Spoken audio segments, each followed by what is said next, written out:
तो जैसा कि हमने पहले भी कहा कि सोने और चांदी की तेजी को देखते हुए नए नए म्यूचुअल फंड हाउसेज ईटीएफ्स ला रहे हैं, फंड्स ला रहे हैं, और ऐसे ही सोना चांदी की कीमतों में रिकॉर्ड तेजी के बीच एसेट मैनेजमेंट कंपनी बंधन ने नया फंड लॉन्च किया है। इस एनएफओ का नाम है बंधन silver ETF fund of fund. क्या कुछ इसके की फीचर्स हैं, अभिषेक जी आपको बताएंगे। उसके बाद अब अमित सर से समझेंगे कि क्या इसमें निवेश की रणनीति आपको बनानी चाहिए, अगर हाँ तो किस तरीके से। बिल्कुल सही बात है दिव्या। सिल्वर की तेजी का यहाँ पर एक तरह से यहाँ पर अपॉर्चुनिटी देखते हुए यहाँ पर कई अलग अलग म्यूचुअल फंड्स जो हैं, पिछले साल भी हम लोगों ने देखा कि सिल्वर ईटीएफ में कई सारे म्यूचुअल फंड्स नए ईटीएफ लेकर आए थे, और इस साल ये पहला सिल्वर ईटीएफ है जो कि बंधन म्यूचुअल फंड की ओर से लाया गया है। नाम सिंपली जैसे कि आप स्क्रीन पर देख सकते हैं, बंधन silver ETF fund of funds है।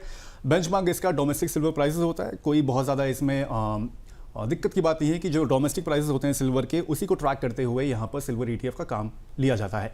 सब्सक्रिप्शन की अगर बात करें तो 12 जनवरी यानी कि परसों से ही खुल गया है, और 20 जनवरी तक आप इसमें सब्सक्राइब कर सकते हैं।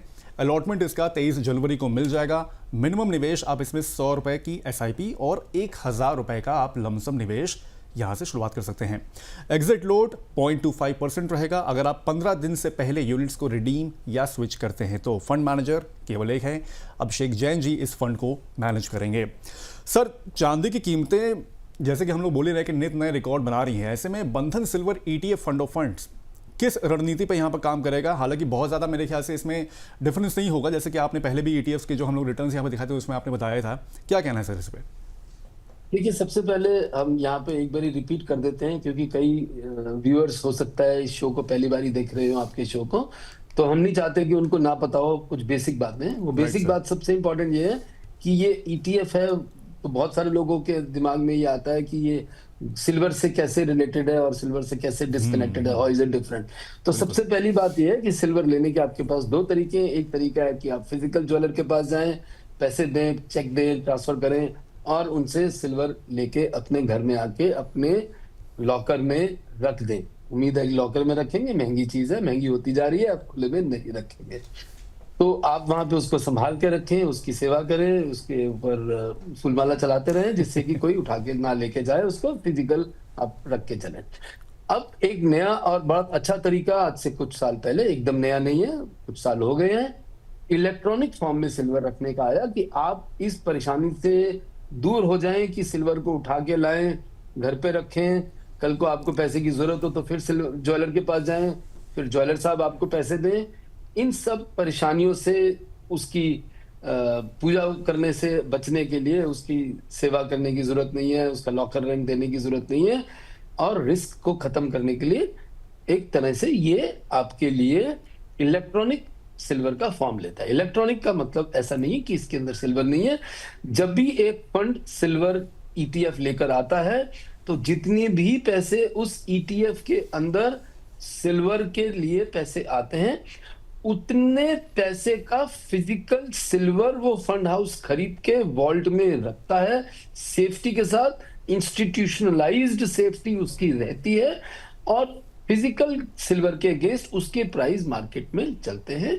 जैसे जैसे प्राइस सिल्वर का तेज होगा वैसे वैसे ईटीएफ का तेज होगा, जैसे जैसे कम होगा वैसे वैसे इसका भी। तो इसका price relative to the basic silver चलेगा, जिसके कारण हमने आपको बताया। अब हमने पूरे शो में आपको सिल्वर के बारे में बहुत सारी बातें बताई। अब उसके एक्स्ट्रा जो बात आपको इस ईटीएफ से रिलेटेड देखने वाली चीज ये है वो कि ये दोबारा रिपीट कर रहा हूं, एनएफओ का मतलब कोई डिस्काउंट नहीं है। जो प्राइस है वो प्राइस आपको मिलेगा। इंपॉर्टेंट ये है कि अगर आपकी एसेट सुटेबिलिटी के हिसाब से, आपकी एसेट एलोकेशन के अंदर सिल्वर की जरूरत ऐड करने की है तो ये एक अच्छा तरीका है। जैसा कि इसी शो में हमने एक आंसर में दिया था कि पुराने ऐसे ईटीएफ भी हैं और नए ईटीएफ भी हैं, तो पुराने ईटीएफ भी उतना ही अच्छा काम आपके लिए करेंगे जितना अच्छा काम ये करेंगे। एक छोटा सा नेगेटिव रिपीट कर रहा हूं कि मोमेंटम चल रहा है।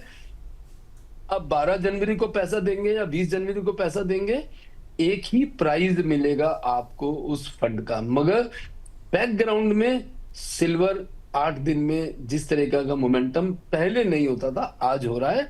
8 दिन में सिल्वर का प्राइस बहुत ज्यादा चेंज हो सकता है। तो ये रिस्क है आपके लिए एक नेगेटिव। इसका उल्ट एडवांटेज भी हो सकता है। मान लीजिए आपने आज पैसा लगाया और सिल्वर का प्राइस गिर गया तो आप बच भी सकते हैं। तो सिक्के के दोनों पहलू हैं। ठीक है सर। सर वैसे ये तो पूछना खैर बहुत ही बेसिक रहेगा कि किन लोगों को टारगेट करने के लिए, लेकिन सर मैं ये पूछना चाहूंगी कि क्या ये उन लोगों को टारगेट करने के लिए लाया गया है बंधन का silver ETF fund of fund जिन लोगों ने अभी तक सिल्वर इन्वेस्टमेंट में कदम नहीं रखा है? हाँ, तो यहाँ पर बिल्कुल दिव्या जी आपने बहुत ठीक बोला। और एक बात अभिषेक जी ने जो बोली थी कि जिन लोगों को लगता है कि थोड़े पैसे से करना है, इसमें एक तरह से रिमाइंडर हो जाता है कि आप 500 रुपए की से भी अपनी एसआईपी शुरू कर सकते हैं, minimum lump sum as low as 1000 rupees भी डाल सकते हैं। तो ये उन लोगों के लिए भी है। ये बिल्कुल भी, हम रिपीट कर रहे हैं, बिल्कुल भी उन लोगों के लिए ठीक इन्वेस्टमेंट नहीं है जिनको रिस्क पसंद नहीं है, जिनको अपने पैसे में गिरावट पसंद नहीं है। वो लोगों के लिए ये फंड नहीं है, बिल्कुल भी नहीं है। सर अगर silver ETF fund of fund में निवेश कोई कर रहा है सर, तो कितने ड्यूरेशन के लिए यहाँ पर एक आदर्श माना जाए कि कितने सालों के लिए यहाँ पर निवेश करना सही रहेगा? देखिए, एसेट एलोकेशन के अंदर आप अगर अपने पोर्टफोलियो में डाल रहे हैं तो आप उसको डाल के रखिए। अगर आप मोमेंटम को चेज कर रहे हैं तो फिर तो आप मोमेंटम जैसे खत्म होगा फिर आपकी टाइम करेक्शन का टाइम आ सकता है।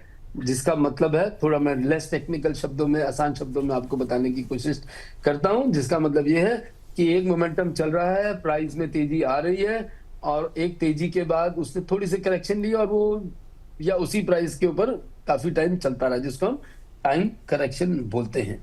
तो ऐसा आ सकता है अगर कोई इन्वेस्टर लॉन्ग टर्म के लिए डालता है। मगर अगर कोई मीडियम टर्म के लिए डालता है, अगर कोई लॉन्ग टर्म के लिए डालता है, तो एक एसेट क्लास फिर से अपनी एक साइकिल को बनाता है, तो हम उसमें रिटर्न एक्सपेक्ट कर सकते हैं। अब क्योंकि एक एसेट क्लास में आप अपने रिस्क को भी बढ़ाते हैं, जैसा हमने बात करी, कभी बहुत तेज होगा, कभी डाउन भी हो सकता है। तो जब आप एक अपनी एसेट एलोकेशन की स्ट्रेटेजी बनाते हैं जिसमें आप तय करते हैं कि मुझे इतना परसेंट गोल्ड में डालना है, इतना परसेंट सिल्वर में डालना है, इतना परसेंट मैंने इक्विटी में डालना है, इतना परसेंट मैंने डेट में डालना है, तो आप आपस में चीजों को बफर बना लेते हैं, आप कुशन बना लेते हैं कि एक की मंदी दूसरे की तेजी को कवर कर जाती है। इसीलिए हम लोग बार बार एसेट एलोकेशन का बताने की बार बार कोशिश करते हैं आपके साथ।